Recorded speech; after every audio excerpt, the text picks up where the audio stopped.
Imagine a young boy standing on a high hill in ancient Greece. Cold wind blows through his hair. He is only 20 years old. He has no modern weapons, no phone, no big ships. His father was killed just yesterday. Enemies surround his small kingdom on every side. Everyone expects him to fall. Yet 10 years later, this same young man ruled the largest empire the world had ever seen. He conquered cities, defeated massive armies, and changed human history forever. People called him Alexander the Great. How did a 20-year-old boy conquer the entire known world without losing a single battle? What secret did he know that others did not? Relax. Listen closely until the very end, and let this story carry you on your English learning journey. Hello, my friends. Welcome back to StoryLingo. Subscribe to my channel to see more interesting and instructive stories. In this story, you will hear about courage, secret fears, loyal friends, and dangerous choices. You will learn new English words naturally without opening a dictionary. Pay attention to how the story moves. Feel the emotions of the characters and train your ears to understand every sentence smoothly. Now, let us begin our journey into the life of Alexander. Our story begins in the royal palace of Pella. The year was 356 before Christ. King Philip II ruled Macedonia. He was a tough warrior with one eye and many scars. His wife was Queen Olympias, a mysterious woman from the mountains. They had a baby boy named Alexander. King Philip was a famous conqueror. Small Alexander often looked at his father with mixed feelings. He loved his father, but he also feared him. One day, Alexander watched his father return from a great battle. The crowd cheered loudly. Alexander held his mother's hand tightly. His knuckles turned white. Olympias looked down and whispered, "Why are you sad, my prince?" Alexander said quietly, "My father will conquer everything. He will leave nothing big for me to do." Olympias knelt beside him and said, "Do not worry, Alexander. Your father conquers towns. You were born to conquer the world." When Alexander was 12 years old, a merchant brought a magnificent horse to King Philip. The horse was massive and black as midnight. His name was Bucephalus. But Bucephalus was wild and extremely dangerous. When a groom tried to touch him, the horse reared up, biting and kicking the air. Philip shook his head in anger and said, "Take this beast away. He is wild and useless." Young Alexander stepped forward and shouted, "What a noble horse you are losing because you lack courage and skill." Philip turned his one eye coldly and said, "Do you think you can manage him better?" Alexander replied, "Yes! If I fail, I will pay the full price of the horse myself." Alexander walked slowly toward Bucephalus. He had observed something others missed. The horse was terrified of his own shadow on the ground. Alexander gently grabbed the leather bridle and turned Bucephalus toward the bright sun. Now the shadow was behind him. Alexander spoke soft words and rubbed the horse's neck. Gently, he jumped onto the horse's back. Bucephalus galloped across the wide green field like the wind. Alexander guided him smoothly with his voice. When he brought the horse back, the crowd cheered. Tears came to King Philip's eye. He kissed Alexander and said, "My son, look for a kingdom equal to yourself. Macedonia is too small for you." But dark clouds were gathering.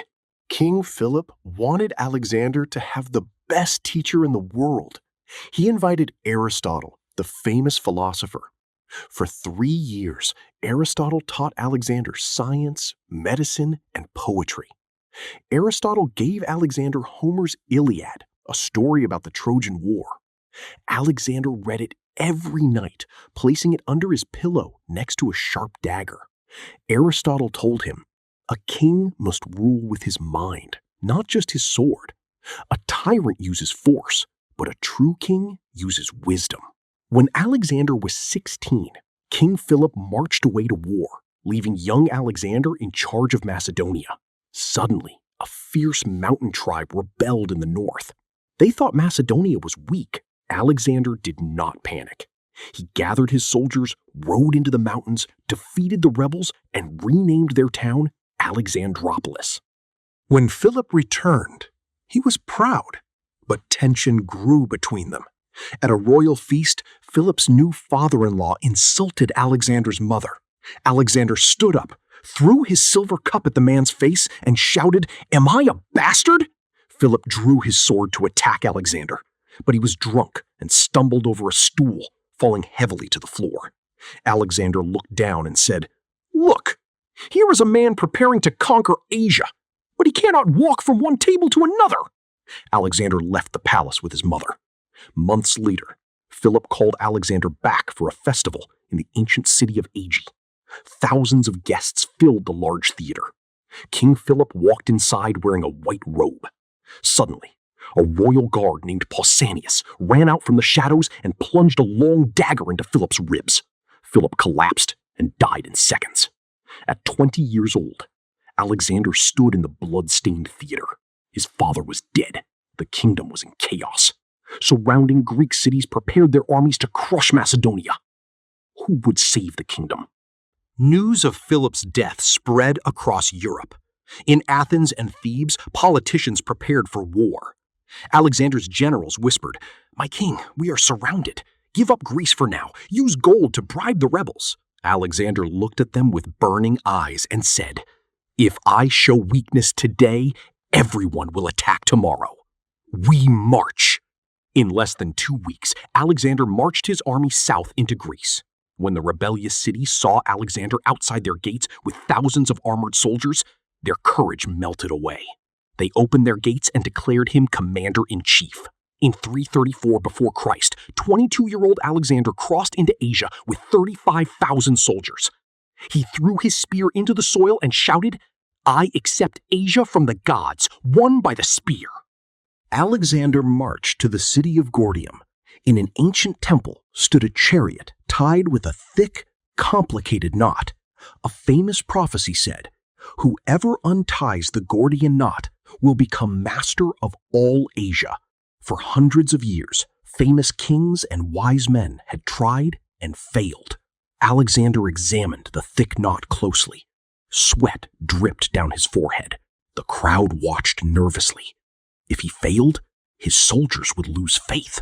Suddenly, Alexander smiled. He drew his bronze sword and with one powerful strike, sliced the knot in half. The ropes fell in pieces. The crowd cheered. Alexander solved the impossible problem by creating his own rules. But a massive army was waiting for him. King Darius of Persia gathered over 100,000 warriors to crush Alexander. In late autumn, the two armies met near the town of Issus. The battlefield was narrow, trapped between steep mountains and the blue sea. Alexander stood on a hill, looking at thousands of gleaming Persian spears. Parmenion, his old general, whispered, "Their army is 3 times larger than ours." Alexander replied, "Their numbers mean nothing if their leader cowers behind them. Watch my helmet." The battle began with a deafening roar. Persian cavalry charged, pushing the Macedonian lines back. Alexander waited for the precise moment. He noticed a gap opening in the center of the Persian line. Alexander mounted Bucephalus and shouted, "Forward, brothers!" Alexander led his cavalry directly into the gap. Dust filled the air, sword met sword. Blood splattered across Alexander's silver armor. A spear wounded his thigh, but he did not stop. He charged straight toward King Darius's royal chariot. Darius saw the bloody young king coming with wild eyes. Terror seized Darius's heart. He turned his chariot and fled at full gallop. When Persian soldiers saw their great king running away, panic spread. They threw down their weapons and fled. After the battle, Alexander entered Darius's royal tent. Darius's mother and wife were weeping, expecting to be killed. Alexander walked over, gently raised the old queen to her feet, and said, "Do not be afraid, mother. You are safe." He proved he was a civilized king. But to win the war, Alexander had to conquer a city on the ocean. The Persian navy was controlled from Tyre, an ancient fortress island built half a mile away from the mainland. It was surrounded by massive walls 150 feet high. The people of Tyre killed Alexander's messengers and threw them into the sea. Alexander gathered his army on the beach. Engineers said, "It is impossible to take this city. We have no navy." Alexander pointed his sword and said, "If there is no land, we will build the land ourselves." Alexander ordered his army to build a massive stone land bridge across the sea. Soldiers worked day and night, dumping rocks and mud into the deep ocean. Tyrian ships shot fire arrows at the workers. Alexander carried heavy stones on his own shoulders, working alongside his men. 7 long months passed. Finally, Alexander assembled a fleet of ships with floating siege towers. Battering rams smashed against the thick walls until a section crumbled. Alexander was the first man to climb the ladder onto the wall. Tyre fell. Next, Alexander marched into Egypt. The Egyptian people welcomed him as a liberator. Alexander traveled across the burning Sahara Desert to the Oracle of Ammon. The chief priest greeted him and declared, "Welcome, son of God." Alexander founded the great city of Alexandria. Now, the final showdown with Darius was near. In 331 before Christ, the ultimate battle took place on the wide plains of Gaugamela. King Darius gathered 200,000 warriors, scythed chariots, and war elephants. On the eve of battle, General Parmenion whispered, "Their army is vast. We must attack tonight, in the dark." Alexander replied, "I will not steal my victory." He slept peacefully until morning. The battle opened with Persian scythed chariots charging at full speed. Alexander's spearmen simply stepped aside, letting the horses pass harmlessly through open lanes. Then, Alexander used his master tactic. He led his cavalry toward the far right side, drawing Persian horsemen away. This created a gap in the center. Alexander turned Bucephalus, formed a sharp wedge, and charged straight into the heart of the Persian army. The Macedonian phalanx moved like a giant bronze wall. Alexander pushed through the dust until he locked eyes with Darius. Darius panicked, turned his chariot, and fled into the hills again. The Persian army collapsed. At 25, Alexander became the undisputed king of Asia. He entered Babylon on a chariot covered in flowers. In Persepolis, he captured mountains of gold and silver. Alexander was at the peak of power, but power can poison the mind. Alexander began wearing Persian robes and demanded that his officers bow down to him.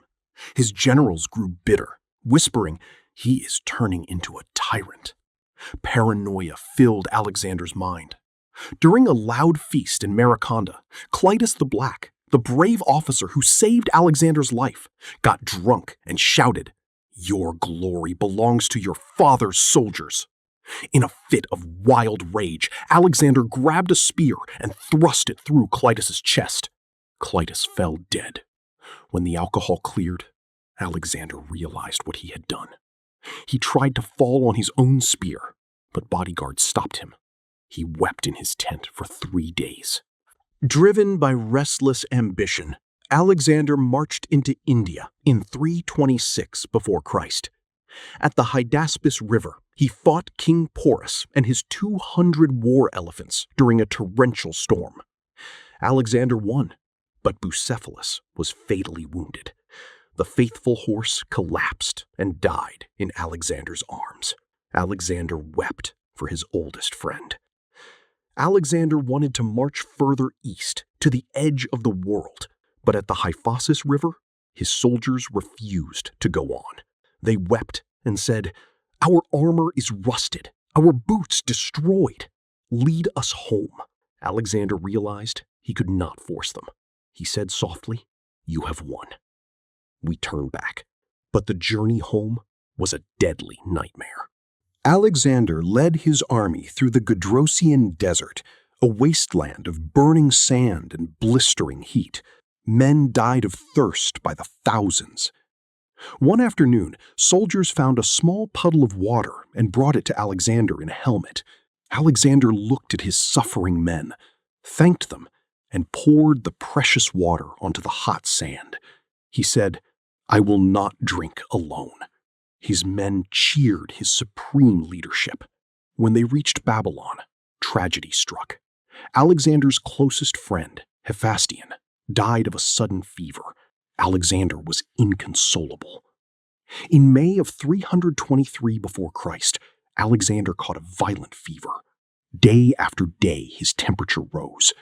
Soon he could not walk or speak. His veterans walked silently past his bed to say goodbye. His generals whispered, "To whom do you leave your empire?" Alexander pulled off his royal ring and whispered his final words, "To the strongest."